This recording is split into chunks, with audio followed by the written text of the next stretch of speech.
power and the downfall. The power I felt when I fired the first shot was incredible. I felt like God at that moment and could have refused to shoot, stopping this madness. But my inner devil had already made the decision. My work is done. No more murders for me, just enjoying life. Well, except for one more job. You. At that moment, the entire hall was suddenly bathed in a sea of light. Large spotlights hung from the ceiling, and from all corners and crevices, agents in full combat gear appeared. While Frank gasped for breath, he heard someone through a megaphone commanding Peter to drop his weapon.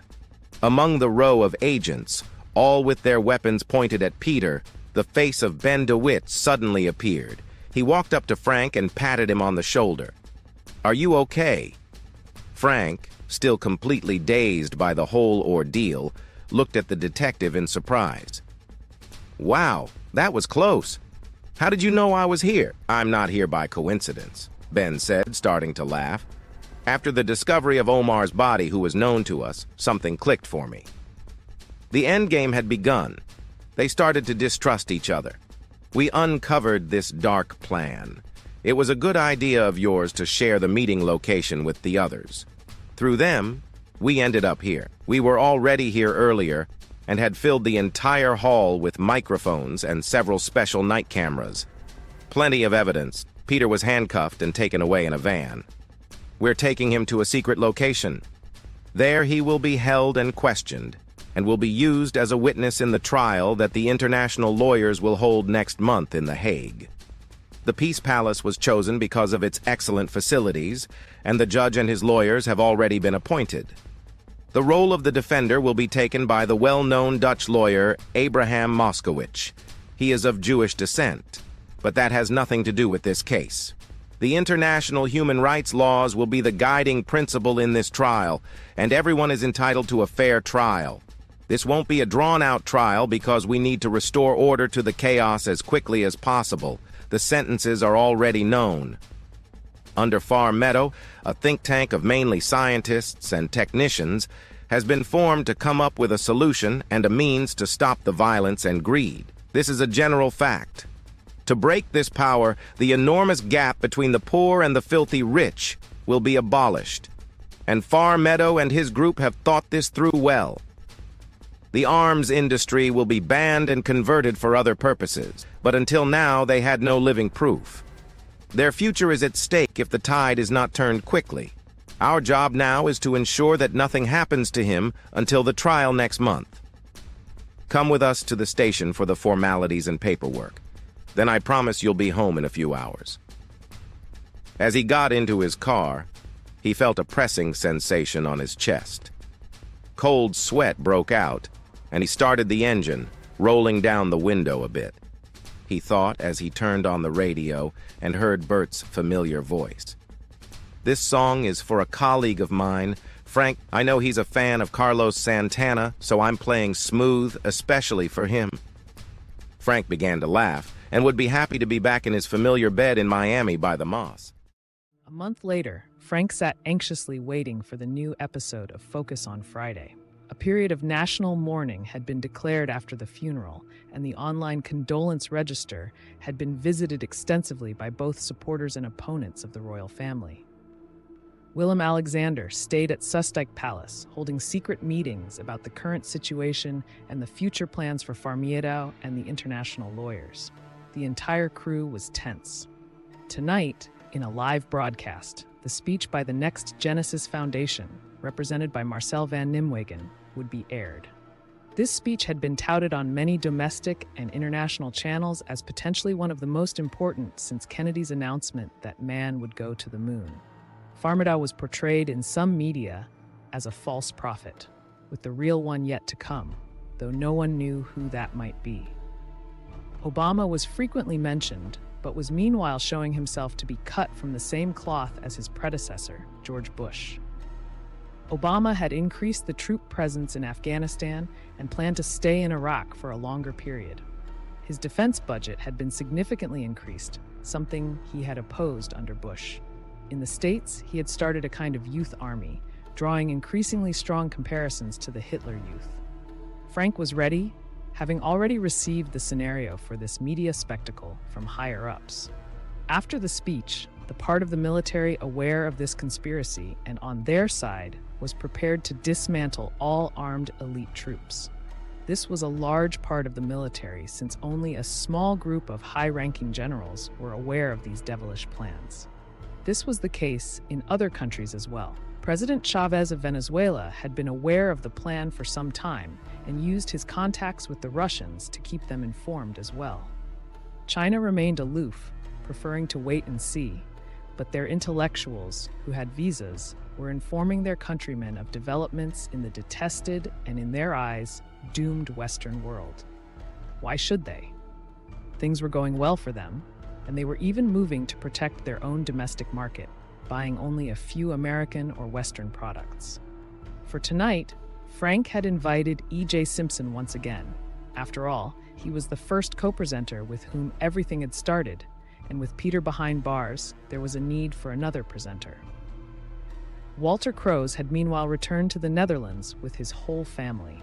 He had been back in the Netherlands for less than a month and was already complaining, as usual, about the harsh temperatures and the severe frost, the worst in 12 years.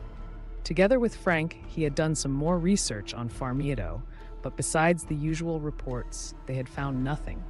However, the gruesome videos had disappeared from the internet and people could follow the speech live via the site, while a counter in the corner showed the number of new members. The forum had not stopped despite repeatedly crashing due to the high number of hits. The counter stood at 4.5 billion. Janicki was also present, as was David Vasari. Ralph gave Frank the signal that he could start. Dear listeners, good evening and welcome to another episode of Focus on Friday, which is special tonight because in half an hour we will switch live to the United Nations building where Farmiedo will be giving a speech. He aims to address the entire world population and believes there is no better place to do it. Who is this man, and why is this speech so important? Is he a world improver, a false prophet, or is he an opportunist, an idealist with megalomaniac tendencies? Is he a new Gandhi? You can decide for yourself in half an hour. We will be there live, but first, I want to ask Walter, do you know Farmiedo, and what kind of person is he? I know him very well. I've known him for several years. He wrote a book with the best story ever invented or thought of. He wanted attention for the book. I get many such requests from people wanting to benefit from my fame. He sent me the book. It sat on my shelf for a few weeks. Then 2 years ago, during a skiing holiday in Aspen, Colorado, I broke a leg and had to stay home. So I took up the book.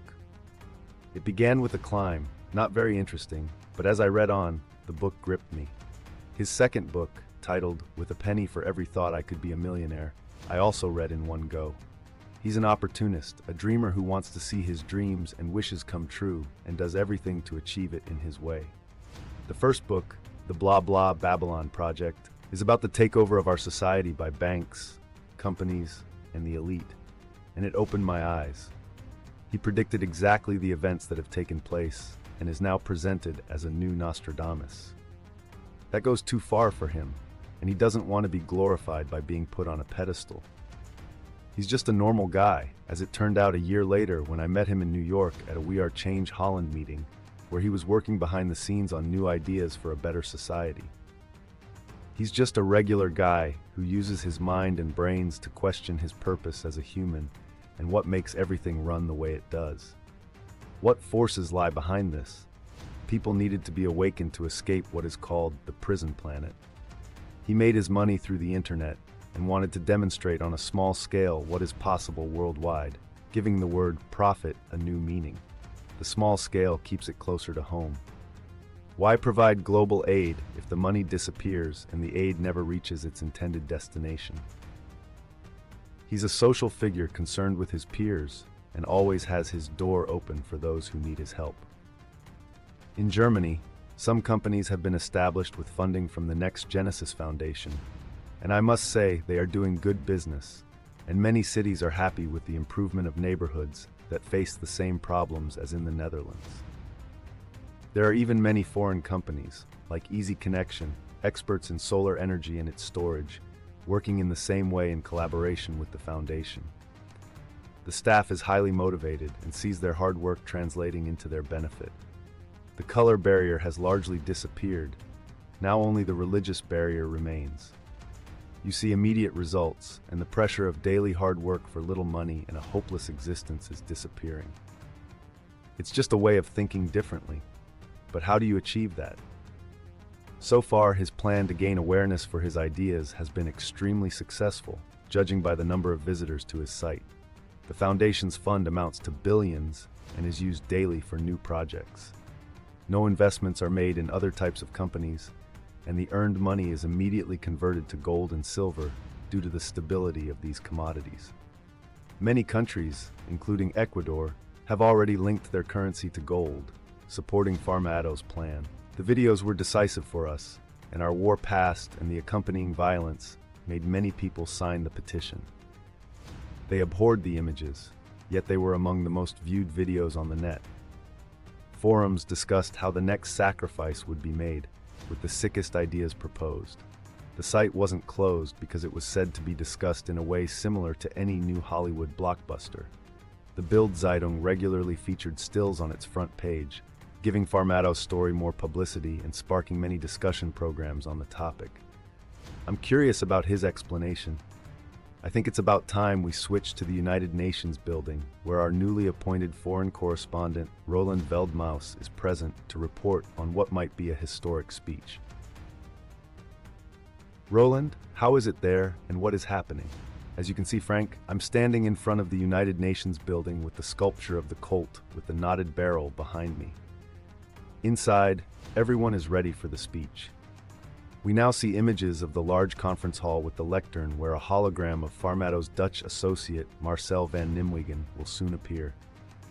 We keep talking about Farmado, but he wants to remain anonymous, and for safety reasons, a hologram has been chosen.